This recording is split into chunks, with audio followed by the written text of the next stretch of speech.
ಎಲ್ಲ SSLC ವಿದ್ಯಾರ್ಥಿಗಳಿಗೆ ನಮಸ್ಕಾರ.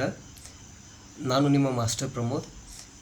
ಹಿಂದಿನ ತರಗತಿಯಲ್ಲಿ ನಾವು ಗಣಿತ ವಿಷಯದಲ್ಲಿ ಅಭ್ಯಾಸ 1.1ರಲ್ಲಿ ಕೆಳಗಿನ ಪ್ರತಿ ಸಂಖ್ಯೆಯನ್ನು ಅದರ ಅವಿಭಾಜ್ಯ ಅಪವರ್ತನಗಳ ಗುಣಲಬ್ಧವಾಗಿ ವ್ಯಕ್ತಪಡಿಸಿ ಅಂಥೇಳಿ ಈ ಒಂದು ಅಭ್ಯಾಸ ಚಟುವಟಿಕೆ ಬಗ್ಗೆ ತಿಳ್ಕೊಂಡಿದ್ವಿ. ಅದರಲ್ಲಿ ಬರುವಂಥ ಲೆಕ್ಕ 140 ಹಾಗೂ 156 ಈ ಎರಡು ಲೆಕ್ಕಗಳನ್ನು ಬಿಡಿಸಿದ್ದೀವಿ. ಅದರ ಜೊತೆಗೆ ಅವಿಭಾಜ್ಯ ಅಂದ್ರೇನ, ಅಪವರ್ತನ ಅಂದ್ರೇನ, ಭಾಜ್ಯ ಸಂಖ್ಯೆಗಳಂದ್ರೇನ ಇದನ್ನು ಕೂಡ ನಾವು ತಿಳಿದುಕೊಂಡಿದ್ದೀವಿ.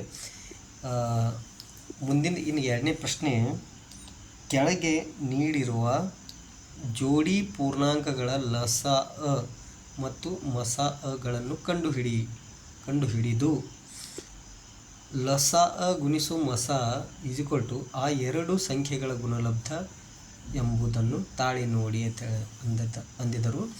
ಇಲ್ಲಿ ಲಸ ಅಂದ್ರೆ ಲಘುತಮ ಸಾಮಾನ್ಯ ಅಪವರ್ತ್ಯ ಅಥವಾ ಲಘುತಮ ಸಾಮಾನ್ಯ ಗುಣಕ ಅಂಥೇಳಿ ಅಂತಾರೆ ಲಸ. ಈ ಲಸ ಅಂಥೇಳಿ ಕೊಟ್ಟಿದಾರಲ್ಲ ಅದು. ಮಸ ಅಂದ್ರೆ ಮಹತ್ತಮ ಸಾಮಾನ್ಯ ಅಪವರ್ತ್ಯ ಅಲ್ಲ, ಅಪವರ್ತನ ಅಂದ್ರೆ ಮಹತ್ತಮ ಸಾಮಾನ್ಯ ಭಾಜಕಗಳು ಅಂತಂದ್ರೆ ನಡೀತದ. ಹೀಗೆ ಇಲ್ಲಿ ಕೊಟ್ಟಂಥ ಸಂಖ್ಯೆಗಳ ಲಸ ಮಸ ಕಂಡುಹಿಡಿದು ಅತ್ರನ್ನ ಗುಣಿಸಿ ಮತ್ತು ಏನು ಎರಡು ಸಂಖ್ಯೆಗಳು ಕೊಟ್ಟರಲ್ಲ ಆ ಸಂಖ್ಯೆಗಳ ಗುಣಾಕಾರ ಎರಡು ಒಂದಕ್ಕೊಂದು ಹೋಲಿಕೆ ಆಗಬೇಕು, ಅವಾಗ ಲೆಕ್ಕ ಸರಿ ಅಂಥೇಳಿ ಅಂದಿದ್ದಾರೆ. ಈ ಲಸ ಗುಣಿಸು ಮಸ = ಆ ಎರಡು ಸಂಖ್ಯೆಗಳ ಗುಣಲಬ್ಧ ಎಂಬುದನ್ನು ತಾಳಿ ನೋಡಿ. ಅಂದ್ರೆ ಈ 26 ಮತ್ತು 91 ನಾವು ಲಸ ಮಸ ಕಂಡುಹಿಡಿದು ಆ ಲಸ ಮಸ ಗುಣಾಕಾರ ಮಾಡೋದು. ನಂತರ 26 ಮತ್ತು 91 ಈ ಎರಡು ಸಂಖ್ಯೆಗಳನ್ನು ಗುಣಾಕಾರ ಮಾಡೋದು. ಎರಡು ಉತ್ತರ ಸೇಮ್ ಬರಬೇಕು, ಆ ರೀತಿ ಲೆಕ್ಕ ಬಿಡಿಸೋದದ. ಬನ್ನಿ ನಾವು ಈಗ ಒಂದನೇ ಲೆಕ್ಕ ಬಿಡಿಸೋಣ. 26 ಮತ್ತು 91 ಈ ಲೆಕ್ಕವನ್ನು ನಾವು ಬಿಡಿಸಲು ಪ್ರಯತ್ನಿಸೋಣ. ಇಲ್ಲಿ ಮೊಟ್ಟು 26 ಮತ್ತು 91 ಬರ್ಕೋಬೇಕು. ಈಗ = ಹಾಕೀನಿ. ಇಲ್ಲಿ ಮೊದಲ 26ರ ಅವಿಭಾಜ್ಯ ಅಪವರ್ತನಗಳನ್ನು ಬರೀ ನಾವು ಹೆಂಗೆ ನೋಡ್ರಿ. 2 13 26 ಅಂದ್ರೆ 2 1 2, 2 3 6. ನಂತರ ಈ 13 ಎಂಬ ಸಂಖ್ಯೆ 13ನಿಂದ ಮಾತ್ರ ಭಾಗ ಹೋಗ್ತದೆ. 13 1 13 ಅಂದರೆ ಇಲ್ಲಿ ಬರುವಂಥ ಅಪವರ್ತನ ಯಾವ 2 ಮತ್ತು 13. ಸೊ 26 = 2 ಗುಣಿಸು 13. ನೆಕ್ಸ್ಟ್ 91 ನಾನು ಇಲ್ಲಿ ಬರ್ತೀನಿ. 91ರ ಅಪವರ್ತನಗಳು ನೋಡ್ರಿ. ಮೊದಲು 7ನೇ ಹೋಗ್ತದೆ. 7 ಎಂಬ ಅವಿಭಾಜ್ಯ ಸಂಖ್ಯೆಯಿಂದ ಹೋಗ್ತದೆ. 2ರಲ್ಲಿ ಹೋಗಲ್ಲ, ಅದು 3ರಲ್ಲಿ ಹೋಗಲ್ಲ, 5ರಲ್ಲಿ ಹೋಗಲ್ಲ, 7ರಲ್ಲಿ ಹೋಗ್ತದೆ. 7 1 7, 9ರಾಗ 7 ಹೋಯ್ತಂದ್ರೆ 2 ಉಳಿತು. 2 ಅಂದರೆ 20 ಮತ್ತು ಇದು 1 21. 7 3 21 ಅಂದರೆ 7 13 91. ನಂತರ 13 1 13. ಆವಾಗ ಈ 91ರ ಅಪವರ್ತನಗಳು ಯಾವ ಬರ್ತಾವೆ? ಅವಿಭಾಜ್ಯ ಅಪವರ್ತನಗಳು 7 ಮತ್ತು 13. ಇನ್ನು ಇವುಗಳ ಮಸ ನೋಡ್ರಿ. ಮಸ ಅಂದರೆ ಹೆಂಗೆ? ಅದು ಎರಡು ಅಪವರ್ತನದಾಗ ಇರಬೇಕು ಆ ಸಂಖ್ಯೆ, ಮತ್ತು ಎರಡು ತ್ರೊಗಿತ್ತಂದ್ರೆ ಅದ್ರಾಗ ಚಿಕ್ಕದು ಯಾವ್ದು ಇರ್ತೈತೆ ಅದನ್ನು ತೊಗೋಬೇಕು. ಈಗ ಸದ್ಯ ಇಲ್ಲಿ 2 13 ಒಂದೇ ಐತಿ ಸಾಮಾನ್ಯವಾಗಿ. 26ರ ಅಪವರ್ತನದಾಗೂ 13 ಐತಿ, 91ರ ಅಪವರ್ತನದಾಗ 13 ಐತಿ. ಹಾಗಾದ್ರೆ ಮಸ ಏನ 13. ಇನ್ನು ಲಸ ಏನಿರ್ತೈತಿ? ಇಲ್ಲಿದ್ದಂಥ ಎಲ್ಲ ಅಪವರ್ತನಗಳ ಗುಣಾಕಾರ. ಈಗ 2 ಗುಣಿಸು 7 ಗುಣಿಸು 13. 13 2 ಸಲ ಐತಿ, 1 ತೊಗೊಂಡ್ರೆ ಸಾಕು. ಅಂತ ಇದಕ್ಕೆ ಗುಣಾಕಾರ ಮಾಡ್ರೆ 182 ಆಗ್ತದೆ. ಅಂದ್ರೆ ಮಸ ಎಷ್ಟಾಯಿತು? 13, ಲಸ 182. ಈಗ ನಮ್ಗೆ ಲಸ ಮಸ ಗುರ್ತಾಯ್ತಿ. ಈಗೇನು ಮಾಡಬೇಕು? ಅವ್ರು ಅಂದಂಗೆ ಮಸ ಅ ಗುಣಿಸು ಲಸ = ಎರಡು ಸಂಖ್ಯೆಗಳ ಗುಣಲಬ್ಧ ಅಂತೇಳಿ ಅಂದಾರೆ. ನಾವೇನು ಮಾಡೋದು? ಮಸ 13 ಬರೀದು, ಯಾಕಂದ್ರೆ 13 ಬಂದಿದ್ದು ಮಸ. ಆಮೇಲೆ ಲಸ 182 ಇಷ್ಟು ಬರೀದು. ಇಲ್ಲಿ 26 ಮತ್ತು 91 ಎರಡು ಸಂಖ್ಯೆಗಳಂದರೆ ಯಾವ? ಇಲ್ಲಿ ಪ್ರಶ್ನೆದಲ್ಲಿ ಕೊಟ್ಟಿರ್ತಾರಲ್ಲ ಸಂಖ್ಯೆಗಳು ಇವ 26 ಮತ್ತು 91 ಇದ್ರನ್ನ ಬರ್ಕೊಳ್ದ. ಈಗ 13ಕ್ಕೆ 182ರಲ್ಲಿ ಗುಣಾಕಾರ ಮಾಡ್ರೆ 2366 ಬರ್ತದೆ. ನಂತರ 26ಕ್ಕೆ 91ರಲ್ಲಿ ಗುಣಾಕಾರ ಮಾಡ್ರೂ 2366 ಬರ್ತದೆ. ಬೇಕಾದ್ರೆ ಗುಣಿಸಿ ನೋಡ್ರಿ. ಹಿಂಗೆ ಎರಡು ಕಡೆ ಉತ್ತರ ಸೇಮ್ ಇತ್ತಂದ್ರೆ, ಬಲಬದಿ ಸಮ ಎಡಬದಿ ಇತ್ತಂದ್ರೆ ಈ ಲೆಕ್ಕ ಸರಿ ಅದ. ಇದೇ ಒಂದನೇ ಲೆಕ್ಕ ಆಯ್ತು. ನೀವು ಎರಡನೇದು ನೋಡ್ರಿ. 510 ಮತ್ತು 92. ಈಗ 510 ನಾವು ಮೊದಲೇನು ಮಾಡೋಣ? ಅಪವರ್ತನಗಳನ್ನ ಬರೀ ನೋಡ್ರಿ. ಎರಡಲೇ 4, 5ರಾಗ 4 ಹೋಯ್ತಂದ್ರೆ 1 ಅಂದ್ರೆ ಅದು 10 ಇದ್ದಂಗೆ, 10 ಮತ್ತು ಇದು 11, 2 5 10, 11ರಾಗ 10 ಹೋಯ್ತಂದ್ರೆ 1 ಉಳಿತು, ಈ ಕಡೆ 0 ಐತಂದ್ರೆ 10 ಆಯ್ತು, 2 5 10 ಅಂದ್ರೆ 255ರಲ್ಲಿ 510 ಆಗ್ತದೆ. 2 ಗುಣಿಸು 255 ಆದ್ರೆ 510 ಆಗ್ತದೆ. ಇನ್ನು ನೆಕ್ಸ್ಟ್ 3ಲೇ ಹೋಗ್ತದೆ. ನೆಕ್ಸ್ಟ್ ಬರುವಂಥ ಅವಿಭಾಜ್ಯ ಸಂಖ್ಯೆ ಯಾವುದಂದ್ರೆ 3.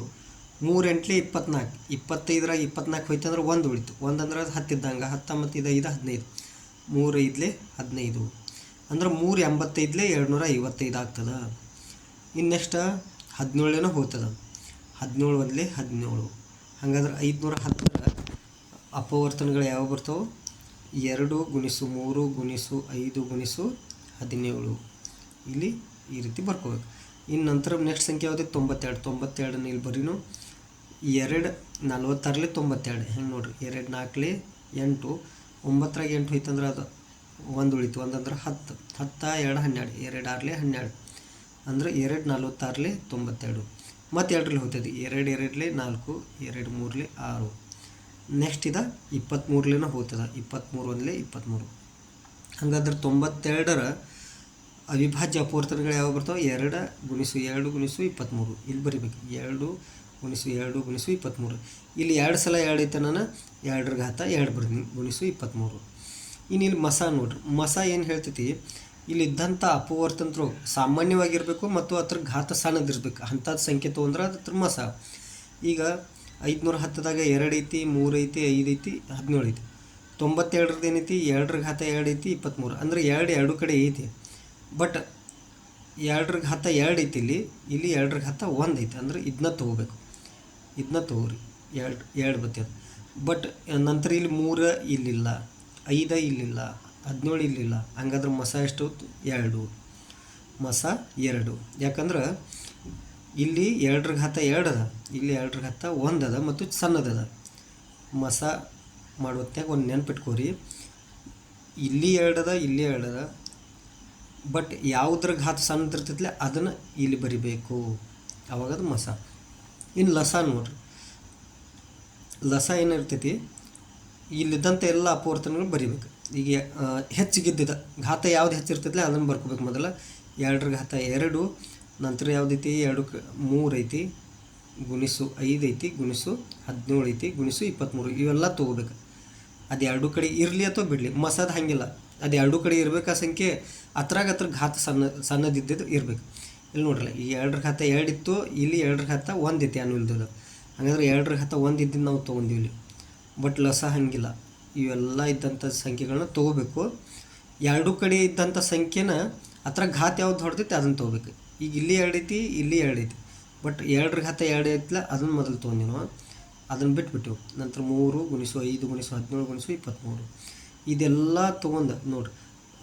2ರ ಘಾತ 2 ಅಂದ್ರೆ 4 ಆಯಿತು, 3 ಗುಣಿಸು 5 15 ಆಯಿತು, 17 ಗುಣಿಸು 23, 4 15ಲಿ 60, 17 23ಲಿ 391 ಆಗ್ತಿದೆ. 60ಕ್ಕೆ 391ರಲ್ಲಿ ಗುಣಾಕಾರ ಮಾಡ್ರೆ 23,460. ಇಲ್ಲಿ ನಮಗೆ ಮಸಾನು ಸಿಕ್ಕಿತ್ತು, ಲಸಾನು ಸಿಕ್ಕಿತ್ತು. ಇನ್ನು ಅವ್ರು ಹೇಳಿದಂಗೆ ನಾವೇನು ಮಾಡಬೇಕು, ಇಲ್ಲಿ ಅಂದಾರಲ್ಲ ಅವರು ಏನಂದರು, ಲಸ ಗುಣಿಸು ಮಸ ಈಸ್ ಈಕ್ವಲ್ ಟು ಆ 2 ಸಂಖ್ಯೆಗಳ ಗುಣಲಬ್ಧ ತಾಳೆ ನೋಡ್ಬೇಕಾಗಿದೆ. ಈಗ ಮಸ ನಮ್ಮದು ಎಷ್ಟು ಬಂದಿತ್ತು 2, ಲಸ ಎಷ್ಟೈತಿ 23,460. ಆ 2 ಸಂಖ್ಯೆ ಯಾವ 510 ಗುಣಿಸು 92 ಅಂದ್ರೆ ನಾವು ಯಾವ ಲಸ ಮಸ ಕಂಡು ಹಿಡಿದಿರ್ತೀವಲ್ಲ ಆ ಸಂಖ್ಯೆಗಳು.